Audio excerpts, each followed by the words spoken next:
Hello everyone, judiciary by PW के platform पर आप सभी का स्वागत है। आई एम अपूर्वा पुरोहित।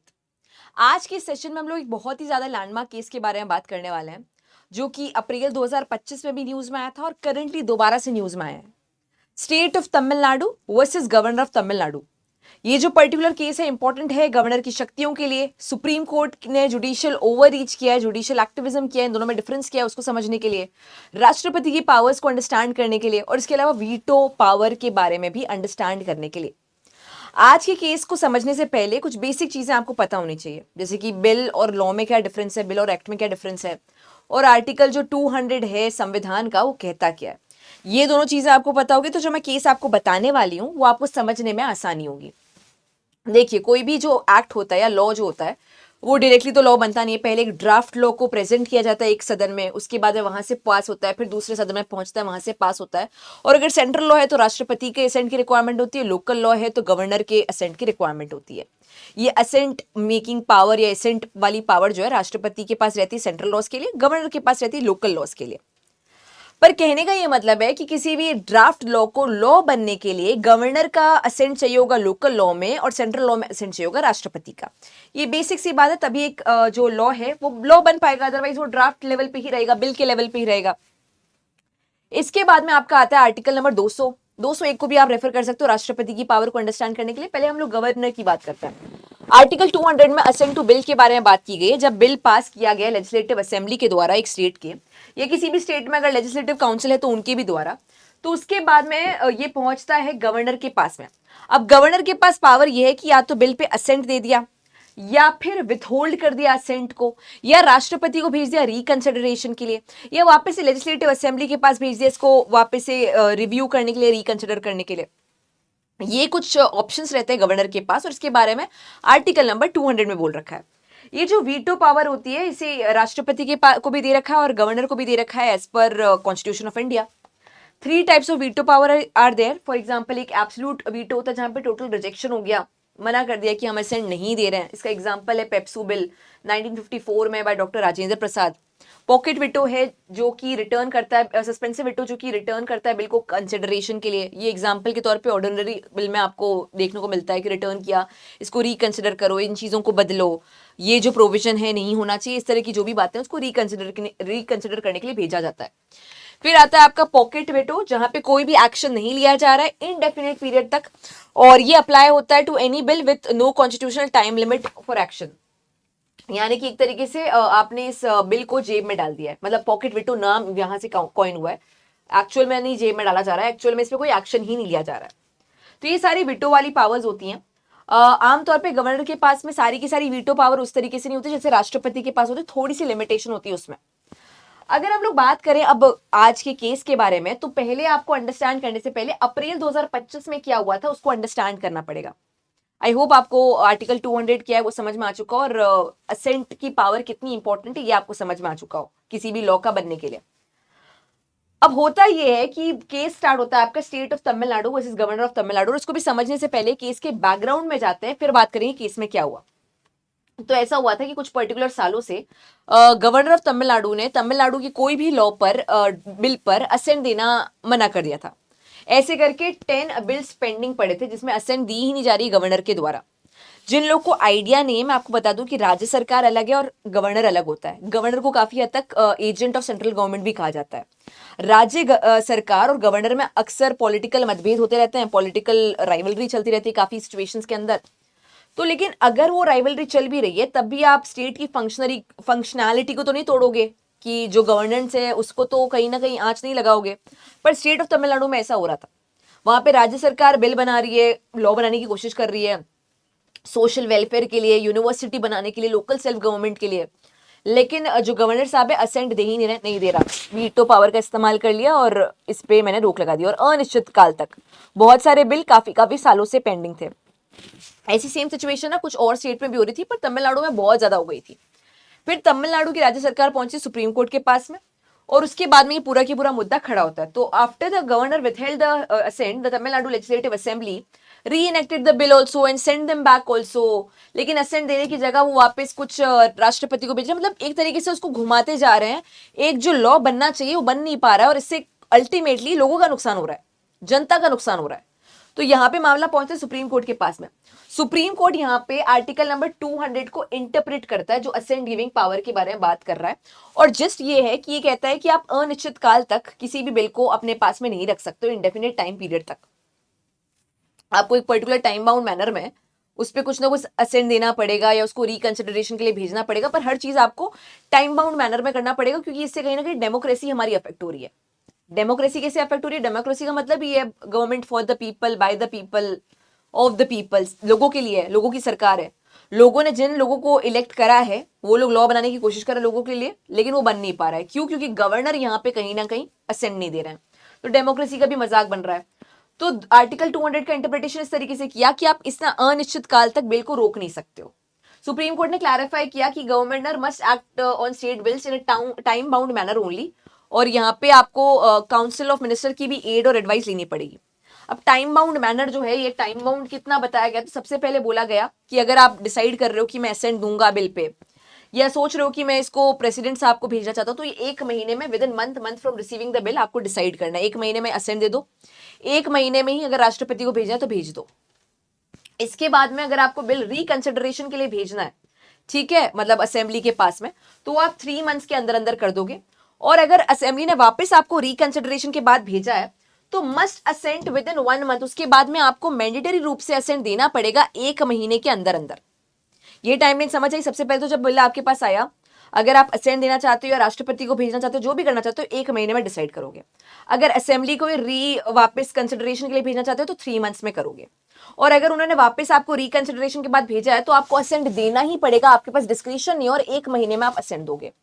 इसके अलावा एक और चीज बोली गई, if not acted on timelines, in timelines पे अगर गवर्नर ने एक्ट नहीं किया तो डीम्ड असेंट माना जाएगा। डीम्ड असेंट का मतलब ये है कि आपके असेंट को माना जाएगा कि अगर आप एक्ट नहीं करो तो असेंट दे दिया, यानी कि 1 महीने तक अगर गवर्नर ने अपनी जेब में बिल रख लिया, कोई एक्शन नहीं लिया जा रहा है अनिश्चित काल तक, तो माना जाएगा असेंट मिल चुका है और ये लॉ बन जाएगा।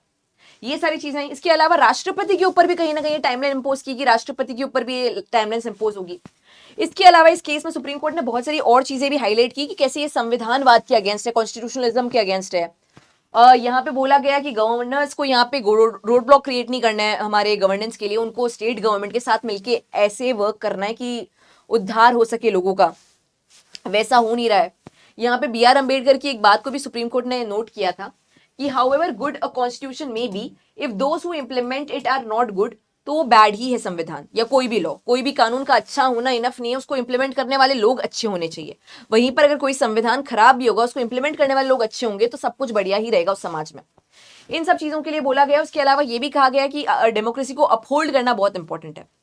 अब देखो यहाँ पे अगर हम बात करें तो कहीं ना कहीं ये मामला जुडिशियल ओवररीच जैसा नजर आ रहा है। जिनको नजर नहीं आ रहा है उन्हें मैं बता देती हूँ। देखो पहले तो आपको पता होना चाहिए कि जुडिशियल ओवररीच क्या होता है। जुडिशियल ओवररीच का मतलब होता है जहां पे जुडिशरी अपने लिमिट को एक्सीड कर दे। सेपरेशन ऑफ पावर के सिद्धांत से कहीं ना कहीं टॉपिक आता है। सेपरेशन ऑफ पावर का सिद्धांत कहता है कि हमारे 3 सिस्टम्स है गवर्नेंस, 3 ऑर्गन्स है गवर्नेंस के। लेजिस्लेटिव जो कि लॉ बनाने का काम कर रहा है, एग्जीक्यूटिव लॉ को इंप्लीमेंट करने का काम कर रहा है, और जुडिशरी जो कि लॉ को एडजुडिकेट या रिव्यू करने का, इंटरप्रेट करने का काम कर रही है। तो आपका काम है लॉ को एडजुडिकेट करने का, रिव्यू करने का, ये सब। अब लॉ बनाने वाली पावर में एंटर नहीं कर सकते। सेपरेशन ऑफ पावर का सिद्धांत इंटैक्ट है। अब जुडिशरी कई बार एक्टिविज्म के चक्कर में ओवररीच कर लेती है, यानी कि लेजिस्लेटिव के स्पेयर में घुस जाती है। अब यहाँ पे जब टाइमलाइन आपने इंपोज की है तो कहीं ना कहीं आपने ओवररीच किया है, ऐसा पब्लिक को भी नजर आ रहा है, काफी लोगों को नजर आ रहा है। और ये सब जो चीजें की गई है वो 2 जजेस बेंच के द्वारा की गई है। This is also point to be noted, जैसे JB पारदेवाला एंड R महादेवन। जबकि जब भी कोई substantial question of law involve होता है तो सिर्फ कॉन्स्टिट्यूशनल बेंच बैठनी चाहिए एज पर आर्टिकल नंबर 145। अगर आप आर्टिकल नंबर 145 का क्लॉज 3 रेफर करते हो संविधान का, कर लेना बाद में सेशन के, तो वहां पे मेंशन किया गया जब substantial question of law involve है तो वहां पे कॉन्स्टिट्यूशनल बेंच बैठेगी 5 जजेस की। तो इतना बड़ी चीज को डिसाइड किया गया केवल 2 जजेस बेंच के द्वारा, और वहां पे आपने संविधान में एक तरीके से संशोधन कर दिया, जो कि आपके पास पावर नहीं है। संविधान में संशोधन करने की पावर केवल और केवल पार्लियामेंट के पास है एज पर आर्टिकल नंबर 365। तो ये सारी चीजों को हाईलाइट किया गया है। इसके अलावा एक और चीज यहाँ पे होती है कि इस जजमेंट में खुद ने सुप्रीम कोर्ट ने क्लैरिफाई किया है कि हम लोग यहाँ पे ओवररीच नहीं कर रहे हैं। मतलब अभी किसी ने क्वेश्चन नहीं रेज किया, पहले जजमेंट में बताया कि क्यों ओवररीच नहीं है। तो इन्होंने कहा है कि does not alter the procedure that is envisaged. हम कोई प्रोसीजर में बदलाव नहीं कर रहे हैं, हम केवल सब्सटैंशिएट कर रहे हैं, चीजों को एक्सपीडिशियस बना रहे हैं।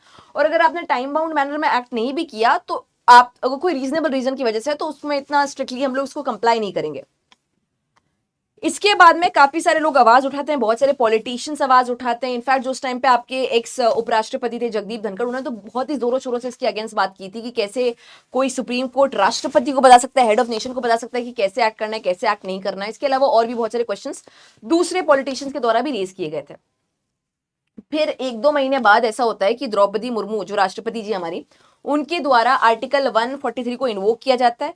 Article 143 advisory jurisdiction of supreme court की बात करता है। तो ये मामला रेफर किया जाता है सुप्रीम कोर्ट को कि हमें 14 क्वेश्चंस इनके द्वारा रेज किए गए थे कि इन 14 पॉइंट्स में मुझे जवाब चाहिए, एडवाइस चाहिए कि क्या है मामला, और रेफर करने के लिए भेज दिया। तो इसके बाद में जो जजमेंट आया था आपका ओरिजिनली अप्रैल 2025 में, 7 महीने बाद उसमें बदलाव हो चुका है, कॉन्स्टिट्यूशनल बेंच भी बैठ चुकी है। तो 5 जजेस की बेंच है। पहले CJ B R. Gavai, second justice Suryakant, third justice Vikramnath, justice P S. Narasimha and justice A S. Chandurkar. और इन्होंने इस मामले को वापस से डिसाइड किया, रीइवैल्यूएट किया, रिकंसिडर किया। ये चीज बोली गई कि जो टाइम लिमिट सेट की गई है वो सुप्रीम कोर्ट के करने का डिस्क्रिप्शन नहीं है, टाइम लिमिट सेट नहीं की जा सकती है। तो timelines can't be fix for governors और president for bill of assent. No concept of deemed assent also. ना तो टाइमलाइन सेट होगी और ऐसा डीम्ड कंसेंट का जो या डीम्ड असेंट का जो कॉन्सेप्ट था कि इतने टाइम में आपने नहीं करा तो डीम्ड असेंट हो जाएगा, तो वो चीज भी अप्लाई नहीं होती। तो ना तो टाइमलाइन है और टाइमलाइन नहीं है तो डीम्ड असेंट भी नहीं है, दोनों चीजें नहीं है। लेकिन एट द सेम टाइम जो गवर्नर है वो इतना प्रोलॉन्ग डिले नहीं कर सकते। अगर प्रोलॉन्ग डिले कोई भी गवर्नर करता है जिसकी वजह से डेमोक्रेसी का मजाक बन रहा है और कोई भी वेलफेयर नहीं हो पा रहा है, तो वहां पे कोर्ट अपनी तरफ से कुछ नोटिस भेज सकता है एक्सपीडिशियस उस मामले को करने के लिए। तो अगर कोई भी प्रोलॉन्ग डिले करता है कोई भी गवर्नर, तो वहां पे court can issue a limited direction to the governor to decide on the bill. Limited direction आएगा कि आप रीजनेबल टाइम में इसको डिसाइड कीजिए, ऐसा नोटिस भेजा जा सकता है कोर्ट के द्वारा। क्योंकि अदरवाइज देखा ही हमने गवर्नर काफी मिसयूज कर रहे हैं। और जो तमिलनाडु में हुआ था, जो आपने 10 बिल्स को होल्ड करके रखा था, वो कोई सही चीज नहीं थी, वो डेमोक्रेसी का एक्चुअल में मजाक बनाना ही था। कोर्ट ने यह भी कहा कि जो concept of courts declaring deemed assent to the bills if the timelines are breached was antithetical to the spirit of constitution and the doctrine of separation of power. तो ये जो डीम्ड असेंट का आपने कॉन्सेप्ट इवॉल्व किया वो antithetical है, constitutionalism के against है, ये सारी चीजों को हाईलाइट किया गया। इसके अलावा जो 14 क्वेश्चन राष्ट्रपति के द्वारा रेज किए गए थे, उन सब 14 क्वेश्चंस पे भी सुप्रीम कोर्ट ने जवाब दिया है। अब ये 14 क्वेश्चंस को डिस्कस करना अपने आप में एक बहुत ही लेंदी प्रोसेस हो सकता है मैं कभी कोई 2 आवर सेशन लूं और मैं वहां पे इनको डिस्कस करूं, बट इन ब्रीफ में सारे क्वेश्चंस और सारे आंसर आपको बताऊंगी। सबसे पहले कि गवर्नर के पास जब बिल आता है तो उसके पास क्या क्या ऑप्शन रहते हैं इस पर आर्टिकल 200, ये भी पूछा था राष्ट्रपति ने। तो इसका जवाब सुप्रीम कोर्ट ने बोला है कि असेंट दे सकते हो आप विथहोल्ड कर सकते हो असेंट को, but must return the bill to the assembly also, है ना। मतलब विथहोल्ड करो तो ऐसा नहीं कि अपने जेब में डाल दिया, आपको अनिश्चित काल तक नहीं, आपको रिटर्न करना है असेंबली को। रिजर्व कर सकते हो राष्ट्रपति के लिए। Withholding plus returning is one common option only, इसको क्लैरिफाई किया। Is governor bound by aid और एडवाइस ऑन आर्टिकल नंबर 200 में गवर्नर क्या कोई एड और एडवाइस से बाउंड रहेगा? तो governor has discretion here, words in his opinion so he can decide to return the bill और रिजर्व इट। तो काउंसिल ऑफ मिनिस्टर की एड और एडवाइस पर एक्ट करने का बाउंडेशन नहीं है, उनके पास डिस्क्रिप्शन रहने वाला है कि वो क्या करना चाहते हैं। क्या गवर्नर का जो डिस्क्रिप्शन है, जो डिसीजन है, उसको रिव्यू हो सकता है? तो क्या डिसीजन अपने आप में तो रिव्यूएबल नहीं है, पर प्रोलॉन्ग एक्शन होगा, मतलब प्रोलॉन्ग इन एक्शन होगा। अगर गवर्नर एक्ट नहीं कर रहा है तो कोर्ट के द्वारा नोटिस आ सकता है, जैसे कि मैंने बताया। क्या आर्टिकल 361 बार कर रहा है जुडिशियल रिव्यू को? 361 पर्सनल इम्यूनिटी देता है गवर्नर को। तो इन्होंने कहा देखो जुडिशियल रिव्यू का कोई भी बार नहीं लग रहा क्योंकि गवर्नर को पर्सनल इम्यूनिटी मिल रही है 361 के हिसाब से, but office can be question. Article 361 ने बार नहीं किया, जो लिमिटेड जो स्कोप है, जो वर्क है, ऑफिस का दायरा है, उसको क्वेश्चन कर सकते हैं। पर्सनल इम्यूनिटी की बात 361 कर रहा है, इसको क्लैरिफाई किया। Can court fix timelines for governor? तो उसका मना किया गया। क्या राष्ट्रपति के लिए किया जा सकता है? नहीं, राष्ट्रपति के लिए भी नहीं। जो चीज गवर्नर के लिए पॉसिबल है वो राष्ट्रपति के लिए तो जाहिर सी बात है पॉसिबल ही नहीं है। तो इसके लिए भी क्लैरिफिकेशन दिया। क्या must president see court's opinion when bill is reserve? तो कहा कि नहीं, कोई जरूरत नहीं है इसके लिए। Are decisions under article 200-201 justiciable before bill becomes law? No, कोई जरूरत नहीं है। क्या सुप्रीम कोर्ट सब्स्टिट्यूट कर सकती गवर्नर राष्ट्रपति की पावर यूजिंग आर्टिकल 142? 142 की बात करें तो 142 कहता है कि inherent powers of supreme court कोई भी ऑर्डर पास कर सकती है एंड्स ऑफ जस्टिस को मीट करने के लिए, अब्यूज ऑफ लॉ को प्रोटेक्ट करने के लिए। तो क्या 142 जो है उसका इस्तेमाल सुप्रीम कोर्ट कर सकती है गवर्नर और राष्ट्रपति की पावर को कर्टेल करने के लिए? तो कहा नहीं, सुप्रीम कोर्ट नहीं कर सकता है, क्योंकि ये जो है कॉन्स्टिट्यूशनलिज्म के अगेंस्ट है, संविधान की अगेंस्ट है। Can a state law come into force without governor का असेंट? अगर गवर्नर ने असेंट नहीं दिया तो क्या कोई बिल लॉ बन पाएगा, एक्ट बन पाएगा? तो इसका भी कहा गया नहीं, ये नहीं बन सकता है, पॉसिबिलिटी नहीं है, ये संविधान के अगेंस्ट हो जाएगा, हमारे प्रोविजंस के अगेंस्ट हो जाएगा। तो ये सारे के सारे 14 क्वेश्चंस का आंसर दिया गया है। अभी भी 14 नहीं हुए हैं, अभी भी हमने 10 ही करा, सॉरी 11 किए। रेफरल जो है 5 जज बेंच को मैंडेटरी है, क्या 5 जजेस के द्वारा डील करना जरूरी है क्या इस पूरे के पूरे मुद्दे पे? इसका जवाब नहीं दिया, इसका जवाब देने की रिक्वायरमेंट नहीं फील हुई, क्योंकि ये जो मामला है वो 5 जजेस के द्वारा डील किया जा रहा है, कॉन्स्टिट्यूशनल बेंच के द्वारा डील किया जा रहा है, तो उसका जवाब नहीं दिया गया। क्या आर्टिकल 142 अलाउ करता है ऑर्डर ऐसा पास करना जो कि संविधान से भी ऊपर हो जाए, लॉ से भी ऊपर हो जाए? कि नहीं, आर्टिकल 142 को आपको संविधान के दायरे के विदिन ही करना है, संविधान सबसे ऊपर है। Are dispute between centre and state only under article 131, तो इसका भी कोई जवाब नहीं दिया गया है। तो ये 14 क्वेश्चन सब हो गए, इनका जवाब दिया गया। और अगर मैं क्रक्स बताऊं तो जो अप्रैल 2025 में जो जजमेंट आया था आपका, जहां पे टाइमलाइन को फिक्स किया गया था और क्वेश्चन भी उठे थे जुडिशरी के ऊपर कि जुडिशियल ओवररीच हो रहा है, उसमें सुप्रीम कोर्ट की लार्जर बेंच ने उसको हटा दिया, उसको सेट असाइड कर दिया और कहा टाइमलाइंस नहीं रहेंगी। हालांकि at the same time governors और या फिर कोई भी पर्सन इसका मिसयूज, गवर्नर या राष्ट्रपति मतलब इसका मिसयूज ना करे, और अगर करते हैं प्रोलॉन्ग टाइम तक डिले करते हैं तो कोर्ट की तरफ से नोटिस आ सकता है कि लिमिटेड रीजनेबल टाइम पीरियड में आप एक्शन लो। उसका इन एक्शन भी जो है वो संविधान के अगेंस्ट है। बट सुप्रीम कोर्ट भी यहाँ पे जो एक्शन ले रही थी अप्रैल में 2025 में, वो जुडिशियल ओवररीच का मामला है। तो ऐसा करके 7 महीने में अपने ही जजमेंट को सेट असाइड किया गया सुप्रीम कोर्ट ने और ये पूरा निर्णय आया है। ये जजमेंट आपके लिए बहुत ही ज्यादा इंपॉर्टेंट रहता है एग्जाम पॉइंट ऑफ व्यू से, नॉलेज पॉइंट ऑफ व्यू से, हर तरीके से। अगर आपको कोई भी डाउट हो आप कमेंट में पूछ सकते हो। इसके अलावा कोई और प्रकार का आपका कमेंट हो अबाउट दिस पर्टिकुलर जजमेंट तो उसको भी आप पूछ सकते हो। कुछ की पॉइंट्स हैं, कुछ की लॉज हैं जिनको आप रेफर करना अगर आपको थोड़ी चीज कंफ्यूज कर रही है तो। वीटो पावर क्या है गवर्नर और राष्ट्रपति की, इसके बारे में सर्च करना। एक लॉ कैसे बनता है हमारे देश में उसको भी आप सर्च कर सकते हो थोड़ा और अंडरस्टैंड करने के लिए। आर्टिकल 200 को गो थ्रू कर सकते हो। आर्टिकल 145 क्या है उसको देख सकते हो। आर्टिकल 142 क्या है, इनको अगर आप 5 चीजों को समझोगे तो ये जो केस लॉ है आपको और बेहतर तरीके से समझ में आएगा, 100% तरीके से समझ में आएगा। इतना ही आज के सेशन के लिए। Thank you so much for joining in. Bye bye and take care.